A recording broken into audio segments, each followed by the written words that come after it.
Hii ni Kurasa Mwanzo Mwisho. Tuanze na gazeti la Mwanasports ukurasa wa mbele. Taarifa kubwa ambayo imeandikwa hapo na imepewa ukubwa ni kocha wa Simba Pantev abanwa, Nsingizini Hotspurs yatoa msimamo. Pantev mwenye umri wa miaka 49 ana leseni ya UEFA ambayo kwa mujibu wa kanuni ya TFF na shirikisho la mpira wa miguu Afrika CAF hawezi kuiongoza timu hiyo.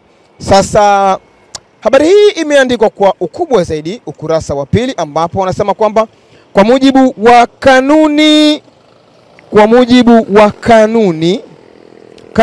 ya 77 ya ligi kuu Tanzania Bara toleo la 2025, kocha Pantev hataruhusiwa kusimama kama kocha mkuu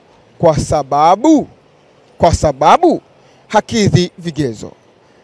Na kanuni inaeleza kwamba inabidi kwa upande wa matoleo kwa upande wa Matola ambaye wakati Simba inafundishwa na Fadluman Davis kabla ya kuondoka hivi karibuni alikuwa kocha msaidizi, lakini leseni yake ni ya CAF A.